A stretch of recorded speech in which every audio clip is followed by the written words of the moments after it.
संस्कृति, समाज और शास्त्रों में हाशिए में धकेल दी गई महिलाएं राजनीतिक दलों के लिए आज फिर से प्रासंगिक हो गई हैं, क्योंकि सत्ता की चाबी महिलाओं के पल्लू से बनी हुई है। अभी दिल्ली विधानसभा चुनाव की घोषणा नहीं हुई है, लेकिन पार्टियां महिला मतदाताओं को लुभाने के लिए वादों की झड़ी लगा रही हैं। आम आदमी पार्टी ने महिलाओं को हर महीने 2100 रुपए देने का वादा किया है, 2100 रुपए हर महीने, जबकि बीजेपी भी महिलाओं के लिए बड़ी घोषणा करने की तैयारी में है। आपको याद होगा कि दिल्ली में केजरीवाल ने दिसंबर में यह घोषणा की थी कि महिलाओं को हर महीने 2100 रुपए उनके खाते में दिए जाएंगे। 23 दिसंबर को इस योजना का पंजीकरण भी शुरू हो चुका है। केजरीवाल जिन्होंने अपनी कुर्सी छोड़ी, तो ये कहा कि आरोप लगे इसकी वजह से वो कुर्सी छोड़ रहे हैं। दोबारा सीएम बनेंगे जब जनता उन्हें सीएम बनाएगी। अपने 10 साल के कामकाज पर उन्हें भरोसा क्या कम है जो वो भी इस तरह की स्कीम पर सवार होकर सत्ता में लौटना चाहते हैं। आज बात महिला सशक्तिकरण या फिर कहें कि महिलाओं को आर्थिक तौर पर मजबूत करने का दावा करने वाली उस तरह की स्कीम की जो न सिर्फ दिल्ली में बल्कि हर उस राज्य में लागू करने की तैयारी होती है जहां पर चुनाव होते हैं। और कमोबेश कोई भी पार्टी इस तरह का वादा करने में पीछे नहीं है। नमस्कार, न्यू डेली पोस्ट देख रहे हैं आप। मैं हूं आपके साथ रोशन मिश्रा। समय का पहिया घूमता है और इतिहास फिर से वहीं से आरंभ होता है जहां समाप्त हुआ था। वोल्गा से गंगा में इतिहासकार राहुल सांकृत्यायन लिखते हैं कि विश्व का अतीत मात्र सत्तात्मक था, जहां स्त्री का वर्चस्व पुरुष के वर्चस्व पर भारी था। समय ने फिर से करवट ली और अब राजनीतिक पार्टियां एक ही मंत्र का जाप कर रही हैं, यत्र नार्यस्तु पूज्यन्ते रमन्ते तत्र देवता। आइए सीधे खबर पर लौटते हैं। दिल्ली में महिला सम्मान और संजीवनी योजना के लिए रजिस्ट्रेशन शुरू हो चुका है, जिसमें हर महीने महिलाओं के खाते में 2100 रुपए देने का वादा किया गया है। दिल्ली में मुख्यमंत्री महिला सम्मान योजना और संजीवनी योजना के लिए रजिस्ट्रेशन 23 दिसंबर यानी सोमवार से शुरू कर चुके हैं। अरविंद केजरीवाल ने रविवार को कहा कि हाल ही में हमने 2 योजनाओं की घोषणा की है। ध्यान से सुनिएगा। एक है महिला सम्मान योजना, किस तरीके से फेमिलियर लगती है, एक जैसी लगती है और राज्यों से, वो बताऊंगा आगे। केजरीवाल ने कहा कि महिलाओं की सुविधा के लिए हमने घोषणा की थी कि उनके बैंक खाते में 2100 रुपए सीधे जमा किए जाएंगे। इसके साथ ही बुजुर्गों के लिए संजीवनी योजना भी शुरू की गई है। यदि ये कहें कि महिलाओं को पैसे देने की योजना की सफलता ने देश की राजनीति में राजनीतिक दलों के लिए एक नया सियासी फॉर्मूला दे दिया है, सियासी बाढ़ दे दिया है, तो ये गलत नहीं होगा। इस तरह की पॉलिटिक्स जिसमें पार्टियां वोटर्स पर अचूक निशाना साध रही हैं, इसी के सहारे। इसके उलट फ्री बीज की ऐसी योजनाएं राज्यों का पूरा आर्थिक ढांचा कमजोर कर देती हैं। देश के 8 राज्य मध्य प्रदेश की लाडली बहना योजना को अपना चुके हैं। किस तरीके से मध्य प्रदेश से जो योजना शुरू हुई वो बाकी सारे राज्यों में बढ़ती जा रही है, ये गौर करने वाली बात है। डर और लालच का कॉकटेल। जी हां, एक तरफ डर है तो दूसरी तरफ लालच है। ऐसा चुनाव में पिछले राज्यों के रिजल्ट बताते हैं कि चुनाव में यदि सरकार ये घोषणा करती है तो वोटर्स घोषणा पर अधिक विश्वास करते हैं। देखिए, सारी पार्टियां इस तरह का भरोसा कर रही हैं, लेकिन जो पार्टी सरकार में होती है इसे समझने की जरूरत है। महिला वोटर्स अगर उन्हें चुन रही हैं तो ज्यादा भरोसा उस पार्टी पर है जिसकी सरकार है, ना कि विपक्ष की पार्टियों पर। तो महिला वोटर्स का एक बड़ा परसेंटेज जो है, बड़ा प्रतिशत है, वो उन पार्टियों के साथ जा रहा है जो इस तरह की वादे कर रहे हैं और वो सत्ता में है। इसके उलट विपक्ष की ऐसी घोषणा पर महिला मतदाताओं का विश्वास कम है। जो आंकड़े इस समय न्यू दिल्ली पोस्ट के पास हैं, वो इस तरह की तस्दीक करते हैं, यही गवाही देते हैं। इसे बहुत गौर से देखिएगा। इसे डर कहा जाए या लालच, इससे वोटर खुद तय करें तो ज्यादा ठीक होगा। आइए एक नजर डालते हैं इस तरह के आंकड़ों पर। 2023 से अब तक कई राज्यों में महत्वपूर्ण चुनाव हो चुके हैं। इन सभी राज्यों में राजनीतिक दलों ने मैनिफेस्टो में महिला वोटर्स को पहली रैंक पर रखा, यानी महिला वोटर्स की हिमायती होने की वकालत इन पार्टियों ने की। इन सभी राज्यों के परिणाम बताते हैं कि महिला वोटर्स ने सरकार की घोषणा पर अधिक भरोसा किया है, न कि विपक्षी घोषणाओं पर। इन आंकड़ों में राजस्थान एक अपवाद है। इस मामले में 8 राज्यों की तस्वीर आपको दिखाते हैं, जिससे सारी तस्वीर साफ हो जाएगी। नंबर 1, एमपी में मुख्यमंत्री लाडली बहना योजना। नंबर 2, छत्तीसगढ़ में महतारी वंदन योजना। नंबर 3, हिमाचल में इंदिरा गांधी प्यारी बहना सुख समृद्धि योजना। नंबर 4 पर है कर्नाटक, जहां पर लागू की गई गृह लक्ष्मी योजना।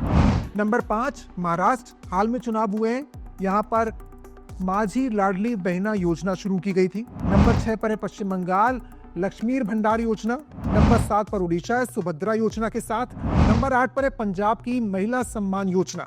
नंबर अगला है हरियाणा का, जहां कांग्रेस ने महिलाओं के लिए हर महीने 2000 रुपए तो बीजेपी ने 2100 रुपए देने का वादा किया।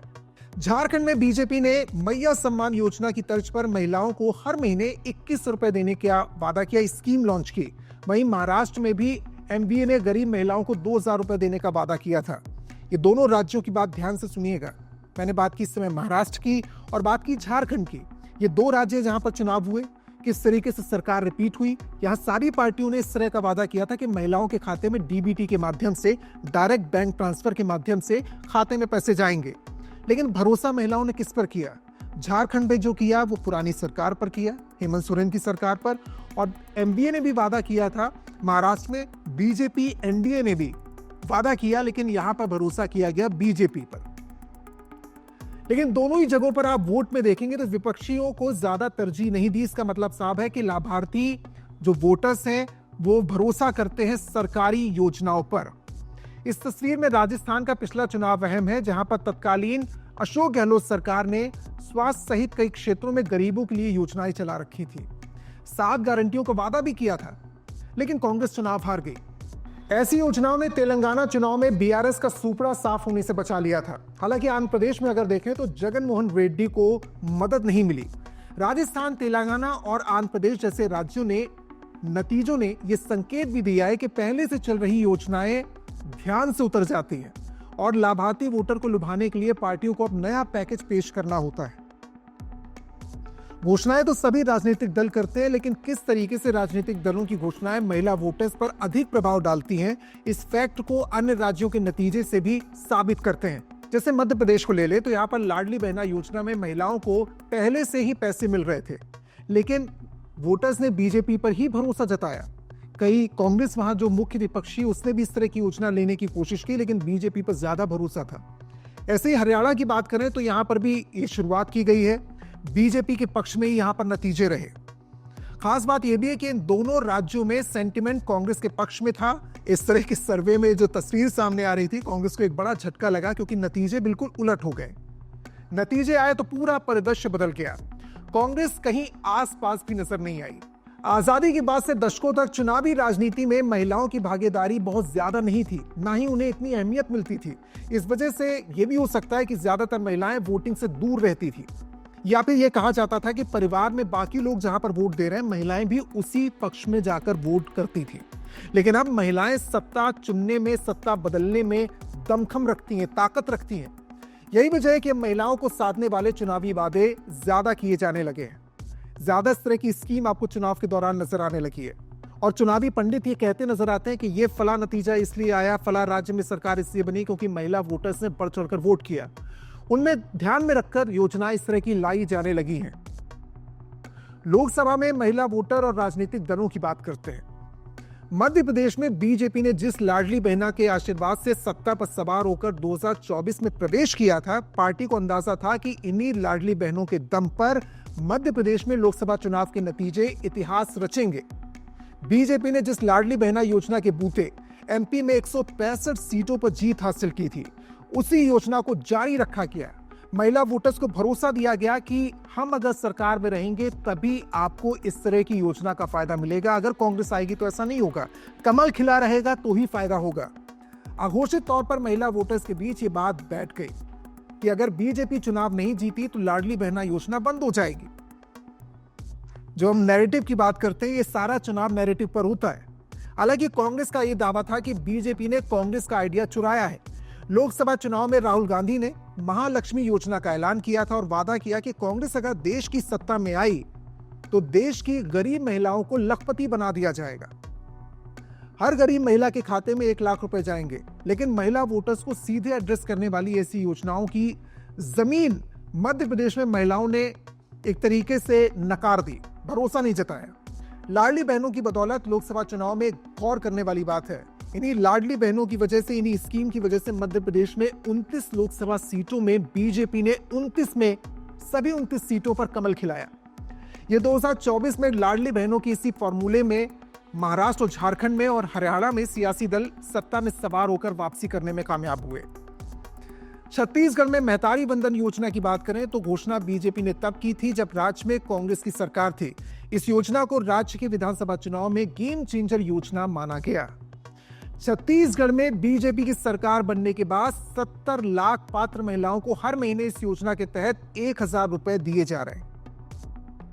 हिमाचल की बात करते हैं। हिमाचल प्रदेश में सत्ता पर काबिज होने के बाद कांग्रेस ने इंदिरा गांधी प्यारी बहना सुख समृद्धि योजना, फिर से सुनिए, इंदिरा गांधी प्यारी बहना सुख समृद्धि योजना शुरू की। योजना के तहत सरकार ने 18 से 60 वर्ष की महिलाओं को 1500 रुपए प्रति माह देने का वादा किया। योजना का लक्ष्य 5 लाख से अधिक महिलाओं को कवर करना था कि उनको फायदा मिल पाए, ताकि आर्थिक तौर पर जो कमजोर महिलाएं हैं वो अपनी जरूरत का सामान ले पाएं, वो अपने आप को मजबूत रख पाएं, आर्थिक तौर पर कुछ फैसले ले पाएं। अब बड़ा सवाल, दिल्ली में योजना पर कितना खर्च आएगा, क्योंकि दिल्ली में चुनाव आने वाले और इस तरह की फ्रीबीज का ऐलान यहां पर किया गया है। तो दिल्ली सरकार ने 2024-25 के अपने बजट में 18 साल से अधिक आयु की सभी महिलाओं को 1000 रुपए हर महीने देने का वादा इस योजना के तहत किया है, जिसके रजिस्ट्रेशन शुरू हो चुके हैं, जो चुनाव के नजदीक आने के बाद 2100 रुपए प्रति माह कर दी गई। एक अनुमान के अनुसार करीब 38 लाख महिलाओं को इस योजना का लाभ मिलने वाला है दिल्ली में। ऐसे में सरकार को इस साल करीबन, एक आकलन है कि 4560 करोड़ रुपए खर्च करने होंगे इस योजना को लागू करने के लिए। अगर इस राशि को बढ़ाकर 2100 रुपए हर महीने किया जाता है तो यह खर्च बढ़कर 10,000 करोड़ रुपए के आसपास पहुंच जाएगा। लेकिन यह फॉर्मूला हिट है। आइए समझाते हैं कैसे भारी भरकम खर्च के बाद भी कई राज्यों की सरकारें महिलाओं के पर्स में, उनके अकाउंट में पैसे डालने का वादा कर रही हैं और चुनाव जीत रही हैं। याद रहे, राहुल गांधी पहले ही मैसूर में कर्नाटक सरकार की गृह लक्ष्मी योजना का उद्घाटन कर चुके हैं। दिल्ली और बिहार इलेक्शन में कांग्रेस कौन सा दांव चलेगी ये समय बताएगा। ये साफ है कि सारी पार्टियां इस तरह का वादा जरूर करने वाली हैं। उधर बीजेपी भी महिलाओं को एक बड़ा तोहफा देने की तैयारी कर चुकी है और महिला वोटर्स को लुभाने में, और एक आकलन है कि बीजेपी के पक्ष में महिला वोटर्स जाती हैं तो इस तरह की स्कीम का क्या होगा आने वाले वक्त में। केजरीवाल की तर्ज पर यह देखना दिलचस्प होगा कि महिलाओं का विश्वास सरकार पर रहता है या विपक्ष की घोषणाओं पर। आप इस तरह की योजनाओं पर क्या सोचते हैं, आपकी क्या राय है? इस तरह की स्कीम से देश की आधी आबादी को जो सशक्त करने का वादा किया जा रहा है वो हो पाएगा, या ये सिर्फ वोट बैंक बनाने की कोशिश की जा रही है और महिलाएं सिर्फ वोट बैंक बनकर सीमित रह जाएंगी? इसका राज्य की वित्तीय स्थिति पर क्या असर पड़ेगा? किस तरह से टैक्स सरकार बढ़ाएगी? इस पर अपनी राय जरूर साझा करें। हमें बताइए कि आप इस स्कीम को लेकर, चुनावी वादों को लेकर क्या सोचते हैं। इस वीडियो को लाइक करना और चैनल को सब्सक्राइब करना ना भूलें।